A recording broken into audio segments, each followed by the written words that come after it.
go. But if anything happens to me, you'll have no one to blame but yourself. Betty, your father's going away. Aren't you going to say goodbye? Sure. Goodbye. And I hope you have a very nice time.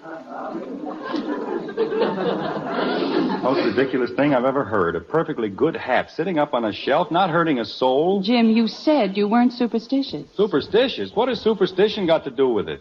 I liked that hat. It was the best hat I've ever had. But it was all worn out. It was a perfect hat for going to conventions, and you know it.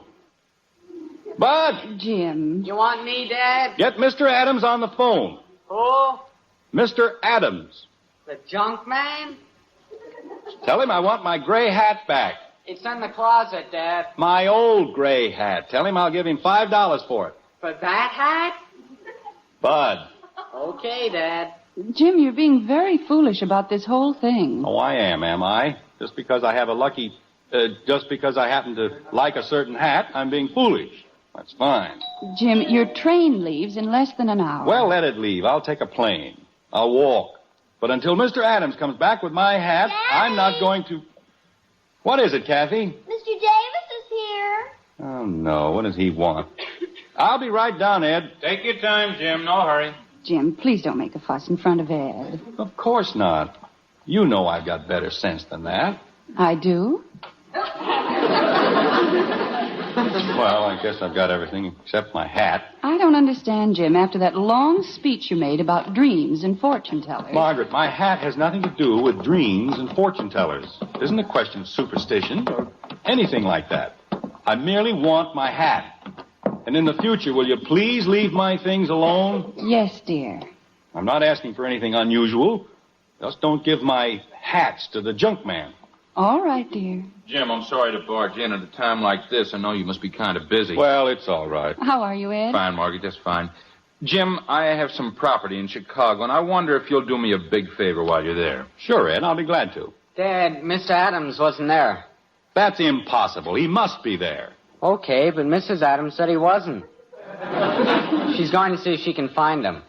Margaret, now do you see what you've done? Jim, you said... I know what I said, but good grief. Anything wrong, Jim? Everything's wrong. We've had nothing but trouble all day. My good hat's gone. The junk man's gone. Betty didn't even want to go out with your nephew just because he's tall and dark. You mean Charlie? Have you ever heard anything so ridiculous? Oh, I don't understand. Oh, Janie Liggett has some kind of an idiotic set that tells fortunes, and she told Betty... Oh, I understand that part, all right. Used to be quite a hand with a Ouija board. But I don't understand about Charlie. Well, there's nothing to worry about, Ed. She went with him, even though he is tall and dark. But he isn't. Charlie's short, and he has red hair.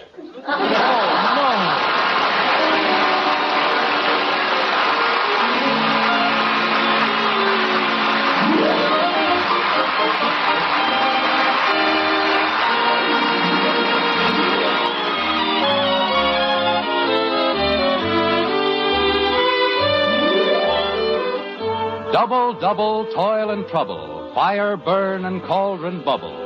It's a far cry from the witches of Macbeth to the Andersons of Springfield, but not as far as you might think. An hour has passed, and the situation has altered only slightly. Bud is out playing baseball. Kathy is out playing, well, whatever it is that 9-year-old girls play. But in the white frame house on Maple Street, the air is charged with nervous tension. Not a word has been heard from Betty, and the Andersons and Ed Davis can do nothing but wait. Like this. Don't like this. Don't like it at all. Look, Ed, I don't care what you do, but do something. Well, let's try this. Let me see now. Jim, I don't understand how you can sit there at a time like this and play canasta. Well, what do you want me to do? Margaret, we haven't left a stone unturned. We've called all her friends, the club, all the authorities, and they've promised to let us know the second either one of them turns up. There must be someone else we can call. Like who? I'm not even sure calling the police was such a good idea. Jim, you've got to understand my position. After all, Charlie's my nephew, and we don't know where he is. The idiot. We don't know where Betty is, or how the boy with the dark hair got into it. It's very confusing. Whose turn is it? Well, the whole thing is certainly nothing to worry about. Just because Janie Liggett is a superstitious little twerp. Jim, after all the fuss you made about your hat, how can you call anyone superstitious? My hat has nothing to do with it. And I didn't make a fuss. Then why did you miss your train? Because I decided to fly. I wanted to find out what happened to Betty. That's all. Nothing complicated about it. And it has nothing to do with superstition. I guarantee that when Betty shows up, there'll be a perfectly logical explanation of the whole thing. Well, I hope you're right. Of course I'm right. Go ahead, Ed. It's your turn. You haven't put down a card. Oh. Well, just a minute. It's certainly taking long enough. I have a right to think about it, don't I? Just don't rush me. You know, when I was a boy, we lived in an old house on the north side, and the place was simply crawling with ghosts. Well, one day... Wait a minute, Ed. Don't tell me you believe in ghosts. Why not? Well, it's ridiculous. Everybody knows there's no such thing. Oh, they do they? Well, let me tell you, Jim, there wasn't a night went by... Betty? It's me, Mom. I'm sorry, Ed. What are you doing home, Bud? Thought you were going to play baseball. Well, I started to play, but... Gosh, Dad, I told you that bat wasn't any good. Bud, what on earth happened to your eye? Ye gods, another shiner. Bud, have you been fighting again? I got hit with a baseball. That's great. You know, if this keeps up, you're going to have that eye worn out. I couldn't help it, Dad. I asked you to let me buy another bat. You were hit with a ball. What does a bat have to do with it? Well, they took me out for a pinch hitter. And while I was sitting on the bench, I got hit in the eye. There, you see. That's what you get for being superstitious. Why aren't you on the train? Who said anything about a train? Jim, Bud is only doing the things you taught him. I taught him. When did I teach him anything about a bat with no hits in it? Well, it amounts to the same thing. Just because you're concerned over a silly old hat. I'm not concerned about my hat. The hat has nothing to do with it. And, Margaret, will you please stop changing the subject? Oh, no, not again. What was that? The glazier's delight. Kathy! Bud, tell Kathy to come in here, please. Okay. Tells me I can't get a new bat and then blames the whole thing on me. As I was saying, Jim, we had a rocking chair in our living room. And every night it went back and forth, back and forth, back and forth. Well, what does that prove? Well, it certainly wasn't moving all by itself. You know, Ed, you certainly have some very peculiar ideas. I don't see anything peculiar about him at all. And if you weren't so doggone stubborn... Stubborn? Me? You're the one who's being stubborn. I'll show you a dozen books that prove there's no such thing as a ghost. And I'll show you 24 books that prove there are. Jim, my grandmother Williams said that when she was a girl... Now, there's a great authority for you. A dame who spent half her life running around with Hottentots. She was a very sweet woman, and you have no right to make fun of her. I'm not making fun of her. I'm merely trying to tell you that superstition is silly. Where did you get that hat? What? Oh, nothing. I was just thinking. Come on, will ya? Well, stop pulling me. Why do you always have to pull me? Kathy, what did you do out there? I couldn't help it, Daddy. I was trying to make everybody lucky. She heaved a horseshoe through the garage window. Oh, fine. We just had it fixed. But, Daddy, I was worried about Betty, and they told me if I threw it over my right shoulder... Your left shoulder, dopey. Oh, well, no wonder.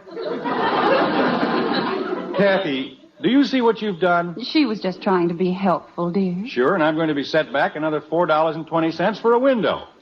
But, Daddy, they said it was lucky. Who said it was lucky? The man who fixed the window. Look, Kathy, let's examine this thing calmly and with simple logic. Why is a horseshoe lucky? Well, everybody says it is. Horses have millions of them, and are they lucky? Some of them are. That idiotic rabbit's foot you carry around. Where's the rabbit it used to belong to? Did it bring him any luck? Well, he was lucky while he had it. But it didn't keep him from getting shot, did it? He had 4 feet, 4 nice, lucky rabbit's feet, and he still got shot. He must have looked at the moon over the wrong shoulder. Now, look, Kathy. Jim. I'll answer it. Dear, if it's Betty, please don't lose your temper. Oh, silliest family I've ever seen. I think we were living in the Middle Ages. Horseshoes and rabbit's feet. Father, how could you do this to me? How could you? You get inside. I'll talk to you later. Officer? We found her at Crandall's drugstore, Mr. Anderson. She was having a soda. And he wouldn't even let me finish. Oh, well, sorry you were put to all this trouble, officer. I'll see that it doesn't happen again. That's okay. We're used to it. Jim, is it Betty? Mother, why did you do this to me? Having me dragged home by the police and everybody looking at me. Darling, we were so worried. Where's Charlie? What did you do with that rattle-brained redhead? Did you want the boys? Nobody told me to bring them. You mean there were two of them? Father, why didn't you listen to me? I told you I didn't want to go with Tommy. You said it was Charlie. I didn't say it was Charlie. I said he was tall and dark, and Janie Liggett said I was going to have trouble. But you wouldn't listen. I'm sorry I listened in the first place. Who was the other boy? Tommy? Tommy who? I don't know, but he's a friend of Charlie's, and Charlie was trying to get a date for him. And he knew he was going to be late, so he sent Tommy, and we met him down at Mr. Crandall's, and it's all your fault. What's my fault? If you hadn't started that ridiculous thing about Janie Liggett and the tall, dark man... Will you be needing me for anything else? Oh, thank you, officer. I think everything's under control now. Well, I wouldn't be so sure. Sounds to me like the whole house is infested with leprechauns. Better leave a bowl of milk out for them tonight. Otherwise, you'll have nothing but trouble. Thank you, officer. We'll do just that. Now we've got leprechauns. Betty, what happened to that idiot nephew of mine? Nothing. When the policeman came, he and Tommy didn't know what to do. So they're having another soda. Just wait till I get my hands on that carrot-headed numbskull. Just wait. Oh, it wasn't his fault, Ed. The whole thing was a very unfortunate misunderstanding, that's all. It's more than that. It's a perfect example of what I've been trying to tell you. Do you see what superstition has done to this family? Jim, it's not that important. It is important. We're supposed to be a healthy, normal American family. And what happened to us? We've become involved in a bunch of old-world superstitions, and all our lives are affected. Bud gets a black eye, Kathy breaks a window, Betty gets the whole neighborhood upset with her tall, dark stranger. Jim, it's very well to scoff at superstition, but when I was a boy... Ye gods, now what? I tell you, that chair rocked back and forth. Back and forth. Mr. Anderson, my friend, my wonderful friend. It's about time you got here. Where's my hat? Jim, you mustn't blame Mr. Adams. I gave him the hat. Mrs. Anderson, look what I brought for you. The biggest box of candy I could find. This is the biggest box of candy in Springfield. Why, Mr. Adams. Go ahead, take it. I want you to have it. It's for you. Mr. Adams, all we want is the hat. May I please have... I brought a doll for the little girl. Presents for everybody. A baseball bat and perfume. Mr. Adams, I have to go to Chicago. May I please have my hat? Look, Mr. Anderson, cigars. The biggest box I could find. Mr. Adams. 3 for a half. That's expensive. But nothing is too good for my friend. Thank you very much. Now may I have my hat? The hat. That wonderful hat. You know, all my life I've been an unlucky man, a junk man, a poor peddler. And then you gave me that hat, that beautiful hat. I said I'd give you $5. Oh, I couldn't sell the hat. Not that hat. $10. Jim. Mr. Anderson. $15. I wouldn't sell it for $1 million. Haven't you heard what it did for me? I just won the Irish sweepstakes.